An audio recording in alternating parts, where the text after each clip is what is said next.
Hello everybody, my name is Lena and welcome to this video where I wear the same outfit as in the last one.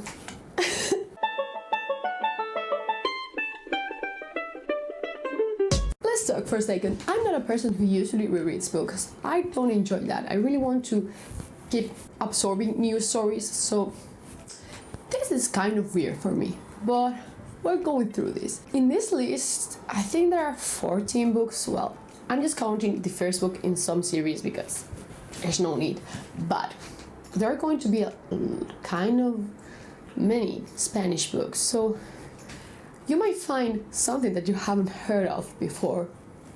We'll see. And one of the books here is becoming a Netflix adaptation soon, so you might be interested in that. I'm going to start with the books that I have with the books that I have here physically, because many of them are my dad's house and many of them I need to buy them again. But yeah, let's start with these ones. I would truly like to reread Percy Jackson because it's been like 9 years since the last time I did it. I love Percy Jackson. My cat is actually named Percy, so the love is there. But it's been so long and I would really like to get myself into Rick Riordan's world again because I am so behind on the Trials of Apollo and Magnus Chase that I'm so sad. And yeah, I hope that by rereading the whole series again, my love will spark again and we will all be happy. In the Percy Jackson series, we basically follow Percy. He discovers that he's the son of Poseidon, making him a demigod, and we follow his adventures in the Half-Blood camp. Is that how it's called in English? Because I've read them in Spanish. I have never read them in English, so maybe. The book that I have already reread this year is The 7 Deaths of Evelyn Hardcastle by Stuart Urban. I reread this in January because this book is going up so late in the year. Sorry. This was still fantastic. This is my favorite book of all time because it has everything that I love just in these pages. So, and Stuart Urban is coming out with another book, with a new book this year. I can't wait for it to be October. Please be October already. In this one, we basically follow Aiden. He wakes up in this weird, mysterious mansion, and he has 8 days to figure it out what happened with Evelyn Hardcastle's death. And the thing is that basically each day he's going to wake up in a different body, and the day is going to repeat itself. So this is fantastic, and you should read it. Exactly. Then, the book that I'm currently rereading this month is Sufficiently Advanced Magic by Andrew Rowe. This will be my favorite series. Yeah, it is. My favorite standalone is The 7 Deaths of Evelyn Hardcastle, but this is my favorite series. The third one is coming out this year, so I really want to acknowledge every detail before going to the third one. So, in this world, we basically have these towers put there by their goddess, and basically you enter these towers to earn this atonement that will grant you magical powers. And we basically follow Corin, who's basically waiting to do his trial of judgment, and he wants this atonement because his brother disappeared inside the tower when he was taking his trial, so he wants to find him. Because if you reach the top of the tower, you may ask the goddess for a wish and she will grant it. So guess what he wants? Yeah, I wish more people read this because this book is fantastic. Then I have here Prince of Thorns by Mark Lawrence. This is book 1 in the Broken Empire trilogy, and I love grimdark fantasy. I love them, and this is one of my favorite series, of course, because with this unlikable character. And the first time that I read this book, I don't think that I grasped every detail that was here. So I'm really curious to give another go to the series. I love this cover. It reflects so much what is inside the book and how York is, because his face is completely on shadows, and it's just like, because he's a really bad person actually. But yeah. In this one, we basically follow York on his path of vengeance, and we have this necromancy magic, this time magic, this dream magic, and everything's so cool. Oh, I'm so excited for this one. I don't know why, but this one, Then I have here Cirque du Faith. This is the first book in the Darren Shaw saga. I love this when I was a teenager. I owned the bind-ups of this. I think that they had like 3 books on them, and the second bind-up was magnificent. But I think that I never continued with this series after the second bind-up. I don't know. I don't remember. So I really want to give them a try again and see if I really still enjoy them. But yeah, I don't know if this is actually considered middle grade or if it's YA. I don't know. But yeah, basically in this one we have this circus coming to town. Darren goes to this show and he basically meets this vampire and his spider called Octa. That's all I remember for the first bind-up. These are all the physical books that I have here, but the next books that I really want to read are The Lord of the Rings. Yeah, it's been so many years since the last time I read this. I don't think I have ever reread this, so it's been a while. But yeah, I don't even own them physically because one of my mom's friends lent them to me. So you can imagine, I'm actually on the lookout for a really good edition of them, but we'll see what happens. That's basically the only reason. I would really like to reread the 3 of them, but I will try. I really enjoyed the first one, so it's probably not going to be that hard to read the entire trilogy, but yeah, I'm not going to explain to you The Lord of the Rings because if you haven't heard of The Lord of the Rings, where have you been living? I mean, are you okay? Do you need to talk? We can talk. I can talk to you about The Lord of the Rings if you want. The next easy one that I would really like to reread is basically Harry Potter. I haven't read this since, I don't know, since I was just like 16 or something. And I've heard people that basically reread the whole series each year, and that's just such a mind blow for me. But yeah, I would really like to try it in just to see, because I think that I have forgotten so many things in the firsts, just kind of like the first, second and third book, that I kept mixing them with the movies and I no longer know which thing was only in the movie or only in the book.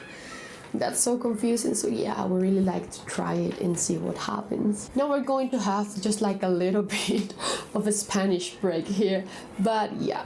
The first Spanish book that I would really like to reread is the first book in the Chronicles of the Tower by Laura Gallego. It's called, in English, I think it's called The Valley of the Wolves. I'm not 100% sure. In this one, we follow Dana. She's this kind of shy girl who doesn't really speak to anyone. She doesn't talk much. And one day, this mage comes here and takes her to the tower where everything's going to change and she's going to learn how to do magic. It's so cool. I don't actually know either if this is considered middle grade of YA. Laura Gallego was just like our author in Spain. Every single one of us teenage Spanish boys and girls read her books basically, and not many have read this one, but the next one that I'm going to talk about next, it's been read by almost absolutely everyone here. I haven't met anyone who hasn't read them. So, you know, it's just like kind of our Harry Potter or like our Mortal Instruments kind of thing. So that's saying something. I'm so excited to read this one. There are actually 4 books in the series, so we'll see how that goes. The other book that I would really like to read from her is the first book in the Memories of Idun, and it's called The Resistance. Basically, in Spanish is La Resistencia, primer libro de las Memorias de Idun, and this one is basically a portal fantasy. We start in our world following Victoria and Jack, and they know these people suddenly that take them to this house where we have this portal. This house is just like an in-between worlds.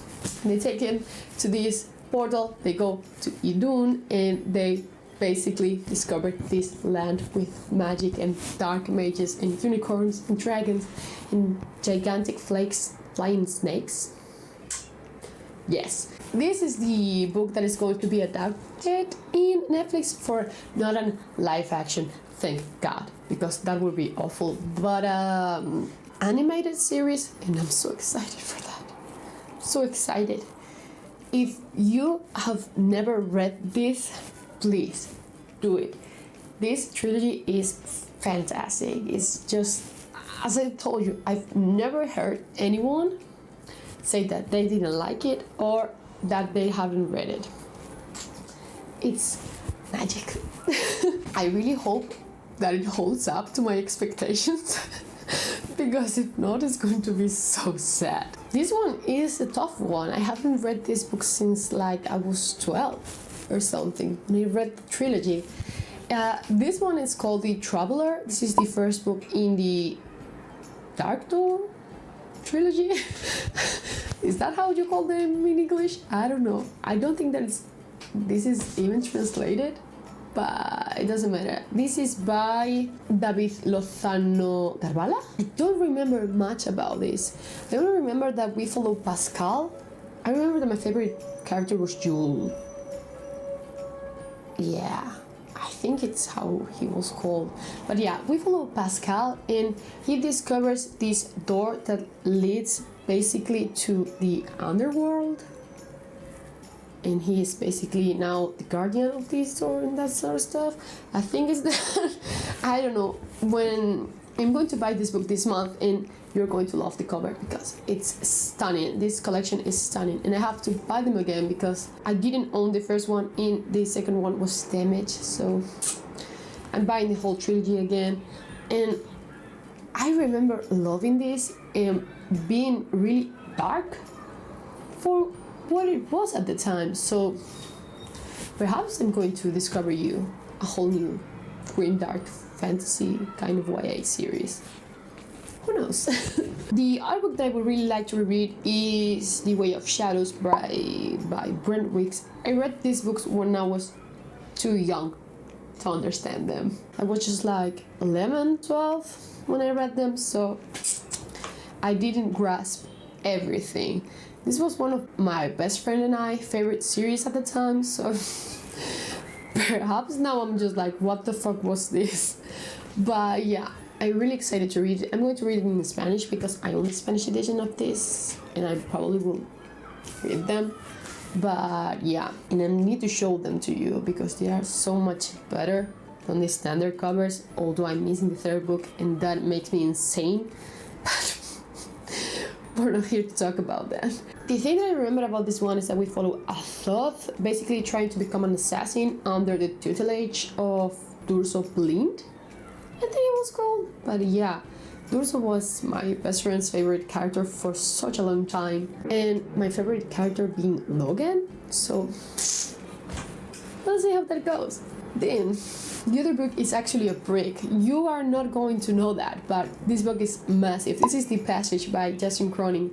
I'm only going to read this book, not the whole trilogy, because I read the second and the third one last year. I reread the second one and I read the third one.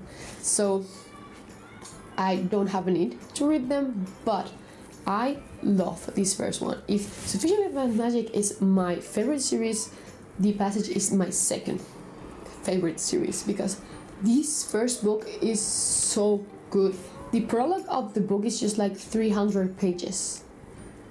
Yeah, and we go to the future like 100 years later or something like that, and it's so cool. This is basically a post-apocalyptic book with vampires. I love vampires, I love post-apocalyptic, it's the perfect mixture for me. So in the first part of the book, we basically follow Wolfgast. Is it Wolfgast? I don't know if it's Wolfgast of Wolgan or Warfast. So many similar names, my goodness. But yeah, he's an FBI agent and he's basically sent to recover this girl. At the same time, we discover that they want her for these experiments with this new virus that they have, and we have this facility that's turning people into these awful vampires, and boom, we jump into the future where the world is full of vampires and awful and desolate and great. I love this book so much. And the last book that I really want to reread is Metro 2033 by Dmitry Glukhovsky. I love the first one. I wasn't a fan of the third one. It was a really letdown for me. I love the first one with all my heart. This is one of the books that I read not that long ago, but I still think of it as a masterpiece. I remember being afraid, and I'm not usually afraid reading books, even though they are horror or mystery or whatever you want. But I remember being in panic in this book because there are so many scenes where Artyom is basically in this tunnel alone and dark and hearing whispers. And I remember dreaming about this book that someone just whispered my name on my ear and waking up and being just like, oh my fucking god, this is awful. But yeah, basically in Metro 2033 we have this post-apocalyptic world. Can you see a pattern here? But yeah, we have this post-nuclear apocalyptic world. Basically, people took refuge underground on the metro, and we start following Artyom. He receives this message, and he has to deliver it to the center of the... He has to go to the central station, basically, and he lives on the complete opposite side. He goes to this journey of dark, awful creatures, and it's so scary. I love it. There's so many things about this book because each station is basically a city on its own and has different rules, and we have communists and fascists and Nazi people. All of them just thrown there. So I found it fascinating when I first read it, and I'm so excited. I've been wanting to do this for so long. Well, I think those were all. Am I forgetting something? If I'm forgetting something, I will tell you on that month's TBR. But yeah, those were all of them. I'm so excited. This is so weird for me. But yeah, that's going to be all. I really hope you enjoyed it, and we'll see you in the next one. Bye!